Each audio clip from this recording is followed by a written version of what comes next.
From the world of politics to the world of business, this is Balance of Power.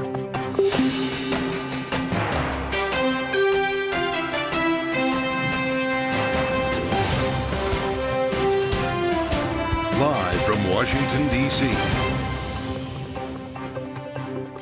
From Bloomberg's Washington, D.C. studios to our TV and radio audiences worldwide, welcome to Balance of Power. I'm Kaylee Lyons. Donald Trump delivers a wide-ranging press conference at Mar-a-Lago after meeting with SoftBank CEO Masayoshi Son, who pledged to invest $100 billion in the U.S. over the next 4 years. This after Trump's appearance at the Army-Navy football game on Saturday, where he discussed the 2025 agenda with top Republican leaders. We'll have more with Bill Hoagland of the Bipartisan Policy Center this hour. Plus, we'll have the latest from the Middle East as Secretary of State Antony Blinken says the U.S. has had direct talks with the rebel group that ousted Assad and took power in Syria. Hagar Chemali of Greenwich Media Strategies will weigh in. And also joining me for the hour on this Monday is Bloomberg's very own Michael Shepard. Mike, thank you for joining, and what a day to do so, as we were all reminded what the first Trump administration looked like in terms of very lengthy news conferences taking place. Kaylee, it was almost like we entered a time tunnel and went back to late 2020 and early 2021. No kidding, all the way back to December 2016, when Masayoshi Son made a $50 billion promise with 50,000 jobs, and now he's doubling it with pressure from Trump to add even more.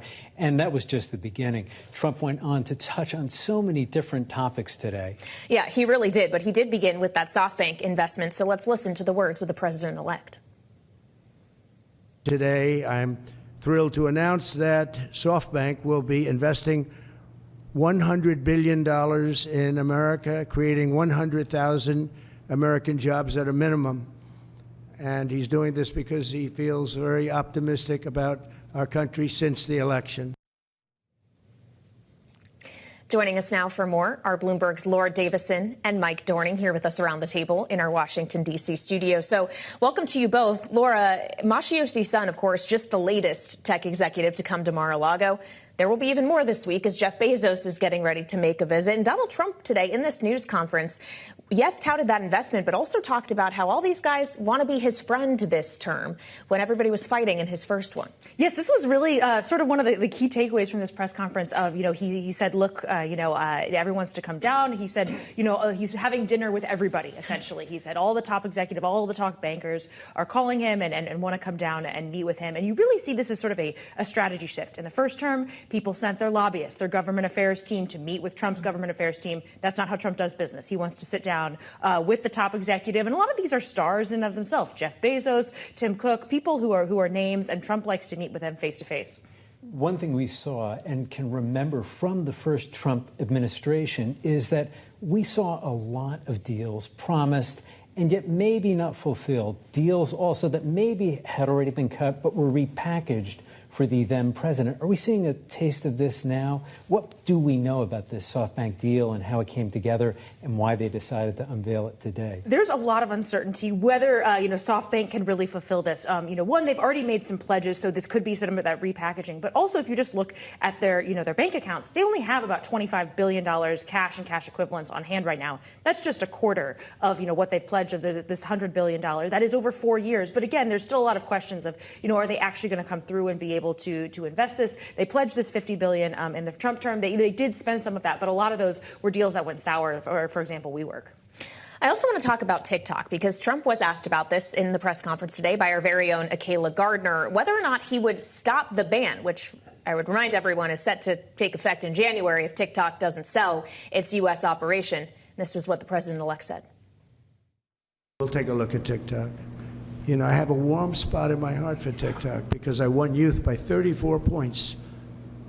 And there are those that say that TikTok had something to do with that.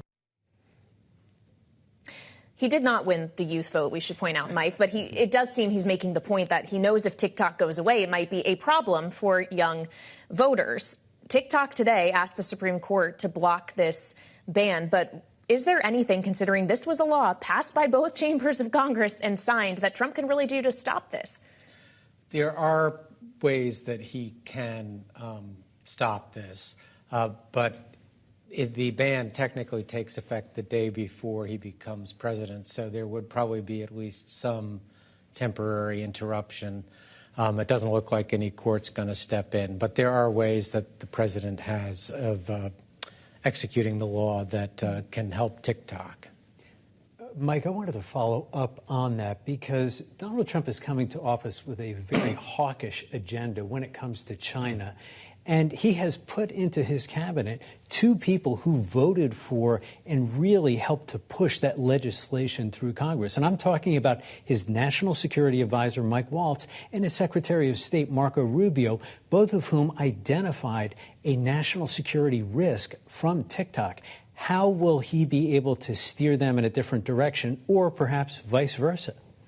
Well, I mean, I think they've shown a willingness to go along with Trump. Certainly Marco Rubio has. But these questions about China are, views that he shares. He is hawkish on China and does view them as a rival.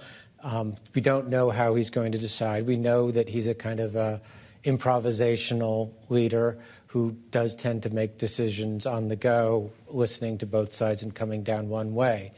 So I wouldn't necessarily predict for sure that he would intervene. He's raised that possibility. It's politically easy for him to dodge this if he wants to just let the bill take effect, because the law does take effect the day before, and he can essentially say his hands are tied, but he does have some leeway as the president. Well, as we consider the composition of his cabinet as well from a national security perspective, but also from, say, a health perspective, he talked about RFK Jr. in his press conference today, that he might not be as bad as everyone thinks. And, of course, the HHS nominee was on Capitol Hill today, beginning meetings with senators. How much are we expecting him to walk back some of his views, not just on vaccines, but abortion as well? This is really sort of a tricky issue because on vaccines, he has more Republican support there. There's a lot of vaccine skepticism among Republicans, but, of course, not a lot of support for some of his more liberal, more progressive views on abortion.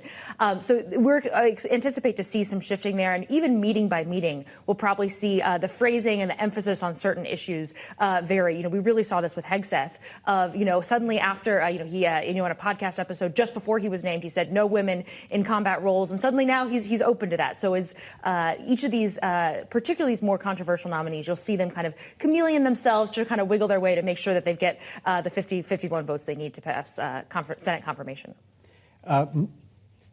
Mike, last question for you on this, back to RFK.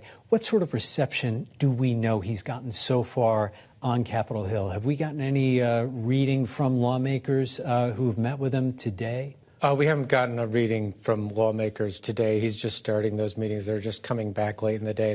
The senators kind of start late, very late on Mondays. But one thing that he does have to worry about is the whole polio vaccine notion. Current Senate Republican leader Mitch McConnell, who still has a lot of influence, did have polio as a kid. There are a lot of people on the Hill who have tried very hard to get polio eradicated. And to the extent that you're questioning the polio vaccine, that's a big problem. Mm-hmm.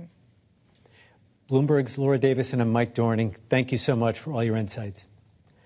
Coming up, government funding is set to expire at the end of the week, and yet we have no legislative text in sight yet. Bill Hoagland, Senior Vice President at the Bipartisan Policy Center, will be with us to discuss next on Balance of Power on Bloomberg TV and radio.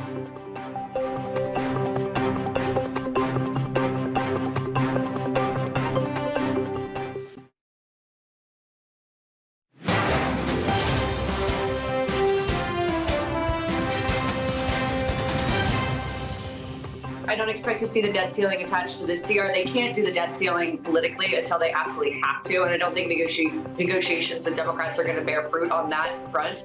My big question is whether it's going to be addressed in the March 2025 CR or if they're going to keep it as a whole different package. That was Henrietta Trey's of Vita Partners on Bloomberg Surveillance this morning as the deadline for government funding looms at the end of this week. Joining us now is Bill Hoagland. He is the Senior Vice President at the Bipartisan Policy Center. Thank you for joining us, Bill. Thank you to be here. Bill, we're seeing yet again another sprint to the finish that's getting kind of messy when it comes to yet another spending bill. This is something we've been observing over the past decade. What does this tell us, not so much about right now, but about all of the things that are going to happen next year as Trump takes office with big ambitions for a Republican majority? Yes, Mike, I think what you nailed it. This should be easy. We should have been able to pass a continuing resolution quickly and move on. But what this suggests to me is it's going to be very difficult next year with a lot on the table next year. First of all, this continuing resolution will probably go to March 14th, so we'll have to deal with still funding the government come March 14th. Then there's, of course, the president-elect has put forth a rather aggressive agenda that includes passing a budget resolution early, and that would trigger a reconciliation bill. And then we have the debt limit next year, and we have the Fiscal Responsibility Act that set up these caps for continuing resolution dollars. That's going to expire too. So and the margins will not be what they are now. So this is going to make it very difficult year for legislating, I think, going forward.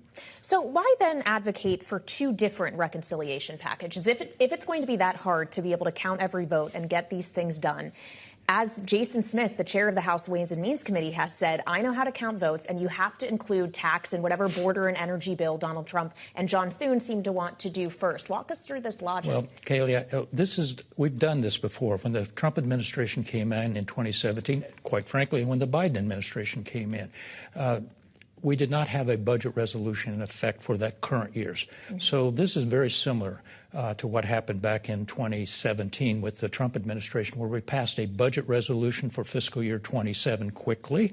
In fact, we passed that budget resolution that set up a reconciliation bill even before he was inaugurated. But the reason why I think we're with the margins now much different than they were back in 2017, I think Speaker Ryan had maybe 40 votes to his, now maybe one or two in that period. It's really tight. You've got to have a budget resolution in effect before you can do a reconciliation bill. Therefore, you probably want to make that first one maybe as close to easy as possible. Taxes is a big issue. And so from my perspective, I'm not taking sides on this debate, but I would say what Thune is saying, we should do something to show that we can get something done and get the votes. And with the margins as small as they are, then I think his strategy is to do a simple budget resolution with a reconciliation bill for the current fiscal year 25, and then just like it was back in 2017, then after that's out of the way, then we can take another budget resolution for fiscal year 26, and that one will be the one with the tax bills.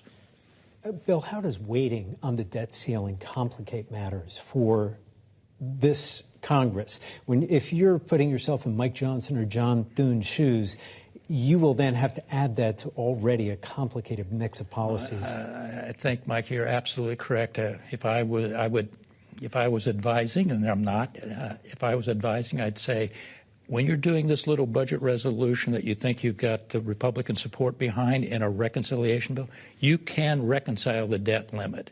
And I would have thought they might, in fact, they may still consider that in this, if they can pass the budget resolution with you reconcile the debt limit. Otherwise, it's going to come down to, do they have 60 votes sometime late spring, early summer to actually increase the statutory debt limit? Well, as we consider whether or not the votes are there for a number of these things, first and foremost, the president would like to see his cabinet assembled. And we're also counting votes in the Senate for some of these more controversial, shall we say, nominees to see if they can get over the finish line. Tulsi Gabbard, Pete Hegseth, RFK Jr., who is making the rounds this week. Bill, what are you hearing from your contacts in the Senate about their prospects? Not a lot. What I hear from my friends is that they want to have the hearings. They want to go forward. They want to give the benefit of the doubt to the president's proposed nominees. But they want to have the hearings. They want to do regular order. There was a time where there was some discussion about bypassing essentially recess appointments. I don't hear that anymore. I hear that they do want to follow as much as possible regular order. I've also heard that, and I'm not a big football fan, but the president-elect has kind of flooded the infield with a lot. Some of them will make it, and that are controversial simply because there's only so much political capital Senate Republicans have, and they can't defeat all his nominations. Now, would you see any of these nominees perhaps getting voted down? It's pretty rare for that to happen. Would it be something that the Senate, perhaps on one of the more, I guess, lightning rod nominees, if you will, might send a signal to the president-elect? I see. Listen, I should be careful about what I say here. I see RFK Jr. having some difficulty. I don't think Senator McConnell is going to support him. I think Senator Cassidy is going to have his hearings and go through it. And so he's going to lose some Republican support. Will there be Democratic support enough to bring him across the line? Right now, and again, let's be fair, he hasn't had his hearings and he's meeting this week, but I think he has some real challenges. The other ones, again, the hearings may reveal things that people will have some second thoughts about. But I think the majority of his nominees will, at the end of the day, make it through, but I think some of them may not. I'm glad you raised the prospect of Democratic support, because I feel like we have that question in a lot of areas, not just when it comes to the nominees, but also some of these very legislative efforts we were talking about. As in this Congress, the 118th, it's required Democratic votes to get almost everything must pass over the finish line. Are Republicans going to be able to count on that in the same way in January? Well, as I said, Katie, the margin now, back when Paul Ryan was there, he had 40. In fact, on his budget resolution reconciliation bill, he lost 20 Republican votes. When you have a margin as narrow as it is, they're going to need, they're either going to have to be very united or they're going to need some Democratic support. And I'm not a political scientist, but I do believe that that Democrats will be looking at midterm 26 when they think they might be able to take back the House. And so I don't expect a lot of support out of the Democrats to help out, if you like, get things across the finish line. And that's why we'll probably have another continuing resolution. We'll be tied up and all those kinds of things once again going into the middle of next year. What kind of horse trading can we expect to take place with these narrow margins? We talked about some really tough issues, controversial nominees, big tax policy changes. Unfortunately, for an old budgeteer, it means to me that the horse trading will be, you get your tax cuts, we get our spending increases, and unfortunately that means, from my perspective, that we're not going to make much progress on our fiscal policy, fiscal deficits out there. All right, Bill Hoagland, always great to have you, especially here in our Washington, D.C. studio. He's Senior Vice President of the Bipartisan Policy Center. Thank you for joining us. And still ahead, the incoming chair of the Financial Services Committee shares his thoughts on what's next for crypto legislation. We'll bring you my conversation with Republican Congressman French Hill of Arkansas next on Balance of Power on Bloomberg TV and radio.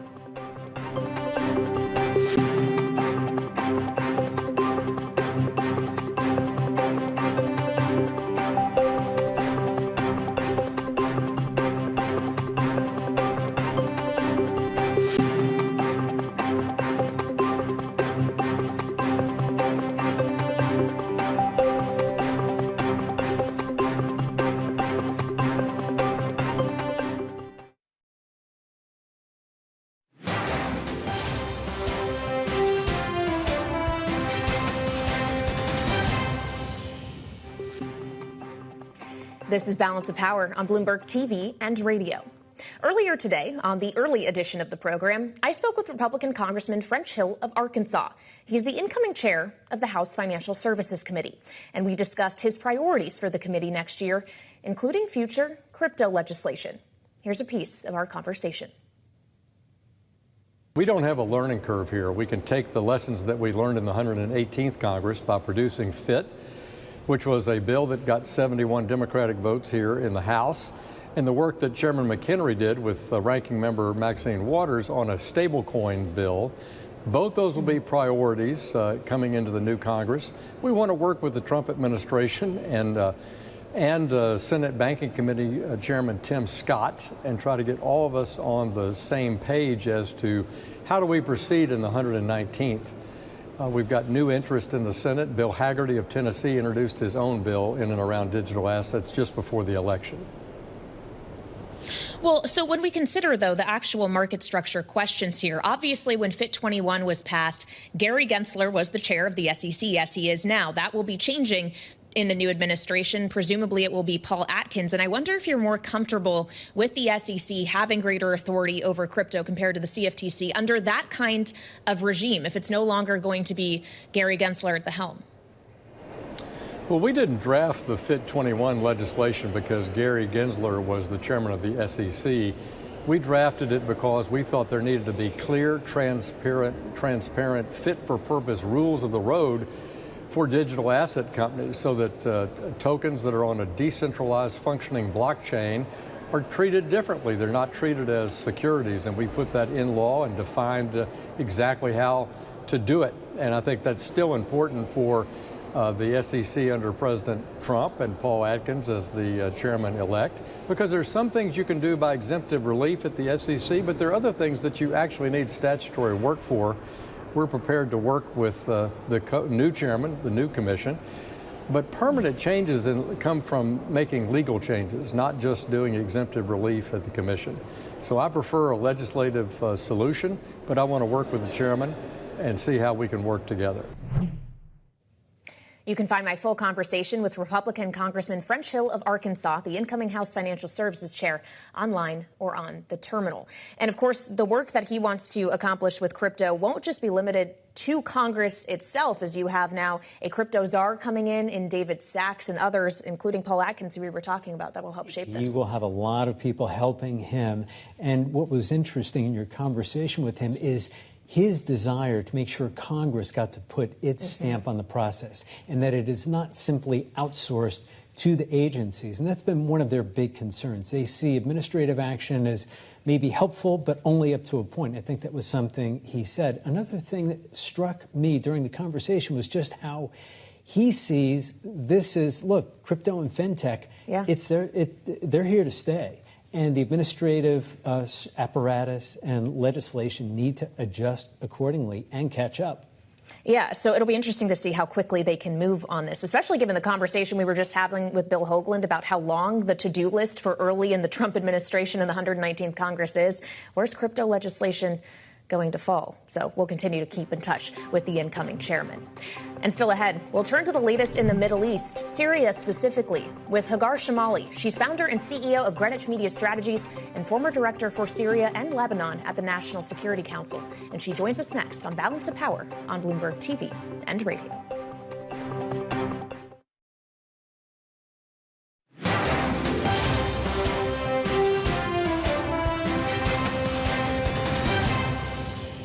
We've seen how the fall of a repressive regime can swiftly give way to more conflict and chaos, how the shoes of one dictator can be filled by another, or how interference by an outside country can be thrown off only to be replaced by another.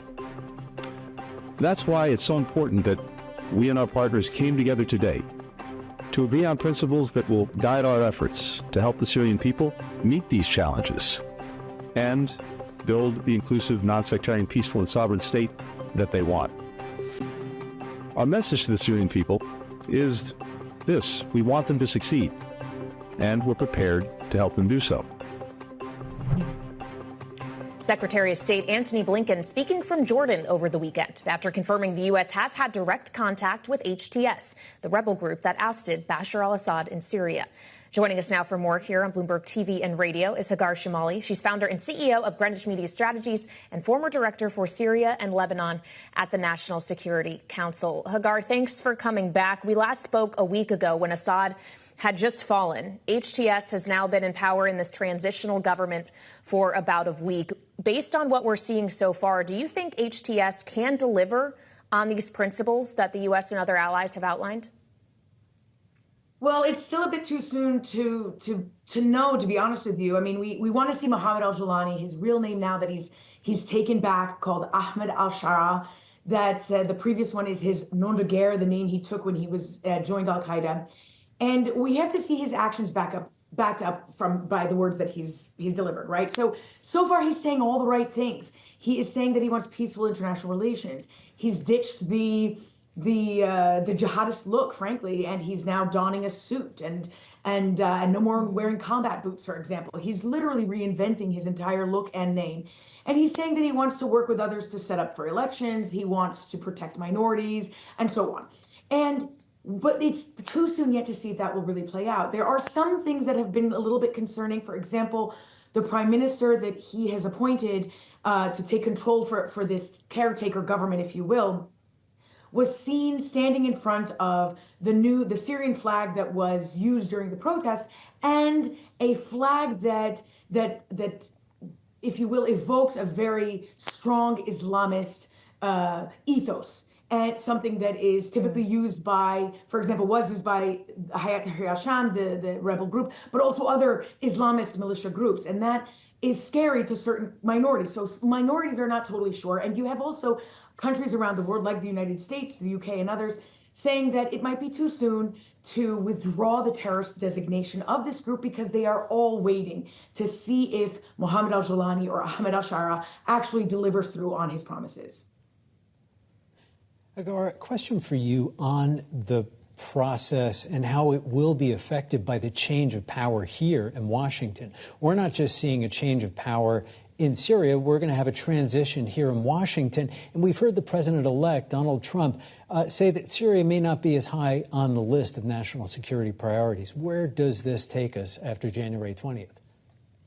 Sure. Well, to be fair, the policies, they are going to be set by the White House, but you do have institutional knowledge there by the civil servants. People like when I was there, I was a civil servant, and when I handled Syria, you have a lot of experts there who've been there for a very long time, who've been working on this file for a long time, even if it hasn't had a lot of public prominence. And so they're going to push the Trump administration anyway to do the bare minimum, which is to protect the Kurds, to prevent the reemergence of ISIS, to ensure that any Americans there, Austin Tice for sure, but perhaps there are others, are released, are safe, are home, and also that we do what we can to work with our partners to ensure that the process for some kind of stable transition, that there are these elections that Ahmed al-Shara or Mohammed al-Jolani are promising, that they do take place in a fair way, that we do as much as we can to support that, but without interfering too much. The United States is not perceived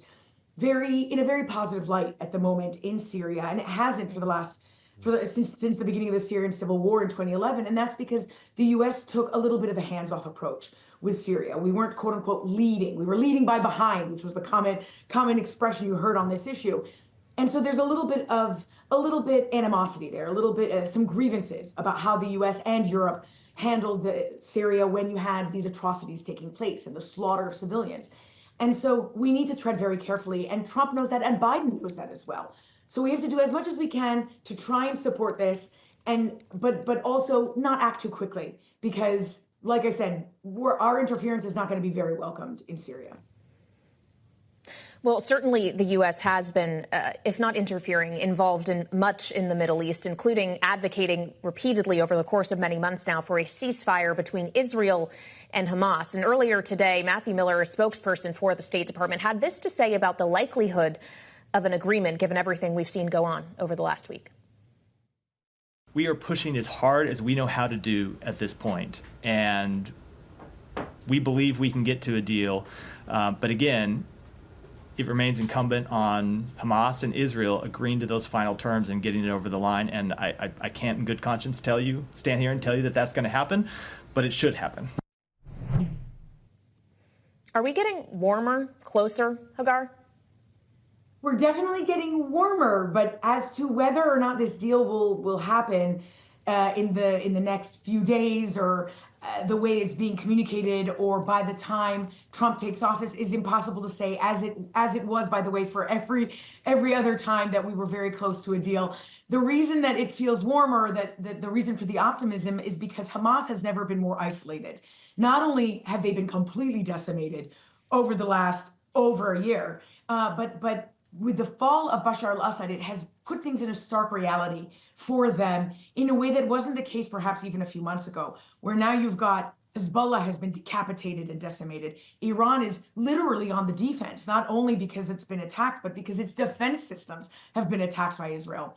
And now their last remaining buddy, Bashar al-Assad, has flown like a coward to Moscow. And so they really sense this isolation, and they are caving in on certain, Hamas, by the way, Hamas is caving in on certain details that they weren't willing to compromise on before, namely the question of the remaining presence of Israeli troops, particularly in the Philadelphia corridor, which borders between Gaza and Egypt, and also surrounding Gaza. That's something they weren't willing to discuss before, and now they are. And so that's the reason for the optimism. But the fact is that the details, those nitty-gritty details, those 10% that it always boils down to, are still not fully agreed to. And so it could happen. It's warmer, but I can't guarantee it.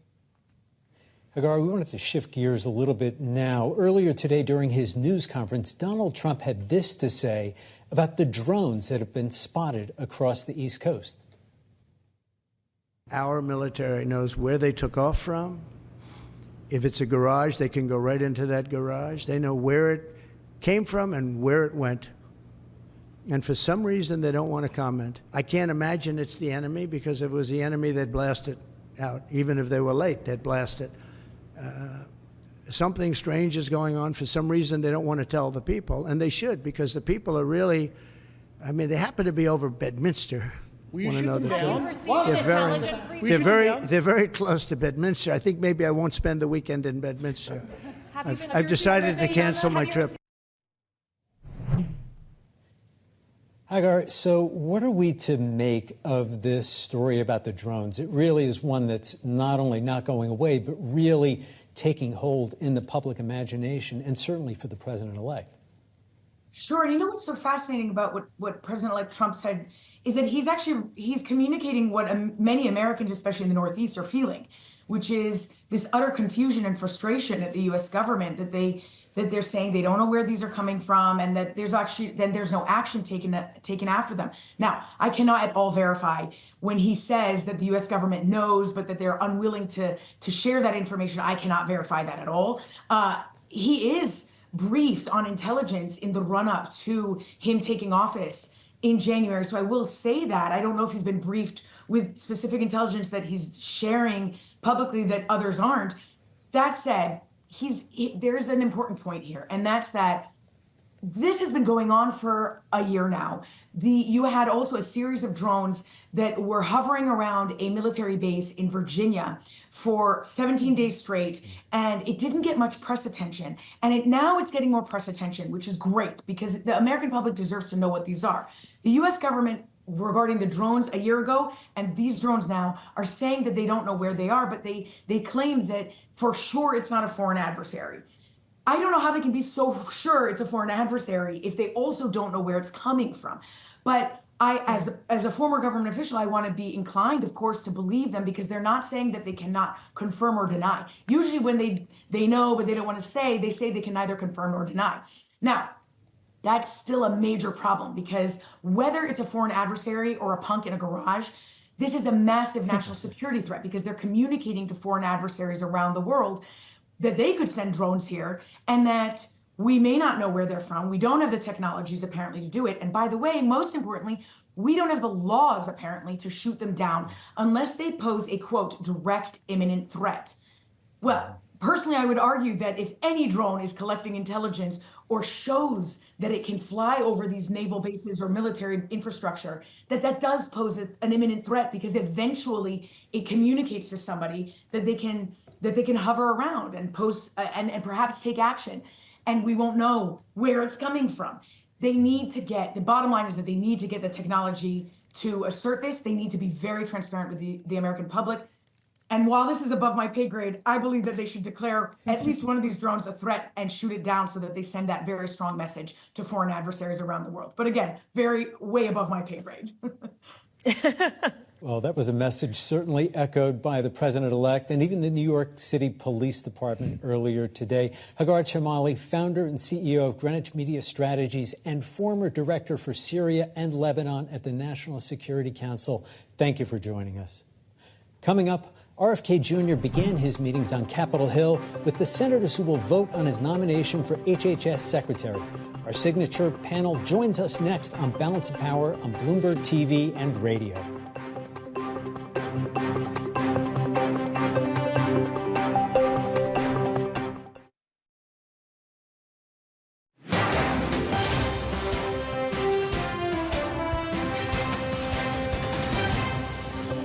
I think he's going to be much less radical than you would think. I think he's got a very open mind, or I wouldn't have put him there. He's going to be very much less radical. But there are problems. I mean, we don't do as well as a lot of other nations, and those nations use nothing. Donald Trump earlier today sharing his thoughts on RFK Jr.'s policy ideas if he were to become Secretary of Health and Human Services. This, of course, comes as the nominee himself began his meetings on Capitol Hill to make his pitch to senators today. Joining us now for more here on Balance of Power on Bloomberg TV and radio is our signature political panel. Rick Davis, Stone Court Capital partner, alongside Jeannie Shanzano, political science professor at Iona University and senior democracy fellow at the Center for the Study of the Presidency and Congress. Welcome to you both. Jeannie, we were just having a conversation with Bill Hoagland of the Bipartisan Policy Center, and he actually seemed the most skeptical about RFK Jr.'s ability to get through the confirmation process. Where do you stand on this now? As we understand, he's meeting with 25 different members of the Senate this week. Yeah, that's right. You know, statistically, he should be able to get through unless he withdraws himself or the president decides to withdraw his nomination. But that said, it's very controversial. You know, at the president's press conference today, when he was asked directly about a link between vaccines and autism, as opposed to saying what the science has told us for decades and every study shows, which is there's absolutely no link, he said we're looking into it. And he suggested that while he supports vaccines, including that one for polio, that he would give RFK Jr. wide latitude. This is the kind of thing that has people very, very concerned because vaccines are one of the best medical advancements of the 20th century. They've saved millions of lives. And so this is where the concern is coming. And I think if anybody is vulnerable in this process, RFK Jr. can be vulnerable. But again, statistically, if he gets to a hearing, it's probably likely, unless he withdraws, he will make it through. Now, Rick, what is the choreography of all this looking like? Not just on RFK Jr., but on a lot of these other nominees that maybe have a little bit of headline risk attached to them. We're talking about Tulsi Gabbard for ODNI. We're talking about Kash Patel for the FBI. How is this all playing out now in the halls of the Senate? We've seen them all go up there. Yeah, no, I think that one of the things that Republican senators especially have realized, and I don't think they were well prepared for it, is that if you say anything negative about these nominees, you get a backlash on social media of epic proportion from sort of the MAGA stormtroopers. And it took, I think, a number of them by surprise. In other words, I think they thought it was business as usual and that it's a relatively, sort of quiet thing to object to an appointment. But MAGA is following these like hawks. Mm-hmm. And so that has been clamming everybody up. So now senators aren't saying a word about their meetings with the nominees. And I do think, different from what Jeannie was saying, I do think that the Kennedy nomination could be in peril. I mean, you have Mitch McConnell, who's still a major influence in the Senate, especially amongst the group who has served in his leadership and benefited from his leadership, who are saying, if he doesn't go for this guy, I'm not either. Mm-hmm. Yeah, Mitch McConnell putting out a statement late last week talking about the polio vaccine, having, of course, suffered from it, not the vaccine, but polio earlier in his life. When you were talking about MAGA coming for the people who push back against these nominees, we kind of heard Donald Trump say that himself in his news conference at Mar-a-Lago today, suggesting that unreasonable opponents to nominees are likely to be primaried. Is that just a threat, Rick, or do you expect that that's something that they would actually follow through on? Oh, no, I don't think that's a hollow threat at all. I mean, there were a lot of primaries against Republicans in the House who voted for Ukraine funding. And luckily, all of them got through. But that was definitely a tactic that MAGA was employing. And when you have someone like Elon Musk with a limited checking account, who last time spent $270 million or so, for Donald Trump. You can expect him to do, he could fund those campaigns that would run against incumbents. Back to Jeannie, the main focus of many in the Senate and in the public who are watching this nomination process unfold with RFK Jr. is, of course, the vaccine question. He has taken an unorthodox approach, questioning their safety. During his remarks today, Donald Trump indicated that the polio vaccine would be safe under his administration. Do you think that carries enough weight and will protect RFK Jr. from any opposition on the Hill? You know, I don't think it's going to protect him from any opposition. And listening to Donald Trump, what he said was, I strongly support the polio vaccine, but he also indicated, again, he would give RFK Jr., if he is confirmed, wide latitude. And what's troubling to me is the fact that Donald Trump continued to say throughout this press conference that he would support looking into these connections, without telling the American public the reality that the 1998 study, which was fraudulently conceived and put out this idea of a connection, has been completely debunked in the many, many decades that have followed, with over 1 million children studied by some counts. So, we do need from the soon-to-be president a reality check on that and so many other things he said during the press conference. The other one was that they're not using pesticides in Europe. Well, that's simply not the case. So I think these things are going to be fodder. If, again, RFK does get to this, the hearing, they are going to be part of the questions that are asked. Again, he is not a doctor. He is a lawyer. And that is another big concern among some of the skeptics about RFK Jr. Okay, thank you, Jean. Coming up, Rick Davis and Jean Shaheen-Zeno are staying with us as lawmakers run into last-minute snags on a stopgap funding bill ahead of Friday's deadline. We'll take a closer look next on Balance of Power on Bloomberg TV and radio.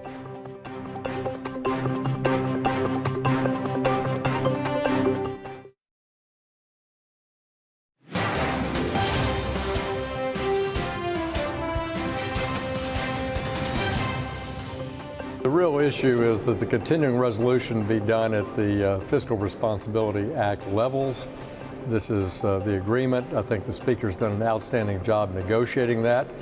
But our farm counties in this country are facing a crisis. The Speaker is trying to get a deal where we just simply help the farm economy. I don't know why the Democrats are trying to take advantage of farmers who are hurting. That was Republican Congressman French Hill of Arkansas on the early edition of Balance of Power today, talking about wrangling over the continuing resolution to fund the government that continues on Capitol Hill even into the evening. Back with us, Rick Davis and Jeannie Shaheen-Zeno.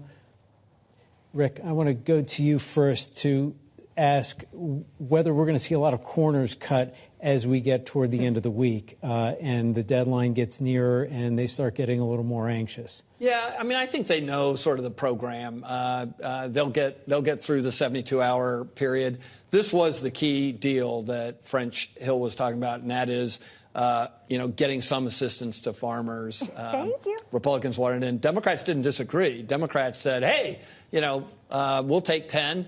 And Republicans wanted $16 billion, and it wound up being 11. So there's a deal, and now the doors are open for a final resolution of this. Well, while we wait for the deal text, we did just get some news from Capitol Hill, Jeannie. A number of outlets reporting that the Democratic Steering Committee has tapped Jerry Connolly instead of Alexandria Ocasio-Cortez to be the next ranking member on the House Oversight Committee. For all of our talk on Democrats seemingly shunning away from seniority, this seems it would be a departure from that. It absolutely is, and a big win for Nancy Pelosi. She was one of the advocates of Connolly against Alexandria Ocasio-Cortez, and I think this is going to be sort of a story we watch on both sides as new generations of, leaders in these parties try to move up. It is a big story, but a win for Connolly and Pelosi.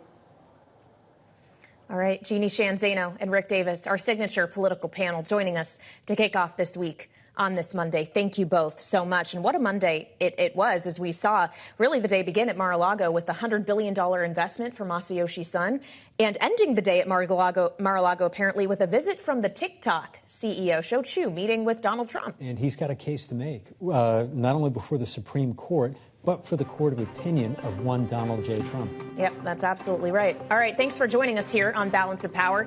And of course, for more coverage, you can check out the Washington edition newsletter on the terminal and online. And we'll see you back here tomorrow. We'll see if we have a funding deal released by then. Michael Shepard will be back with me tomorrow as well. So come join us then on Bloomberg TV and radio.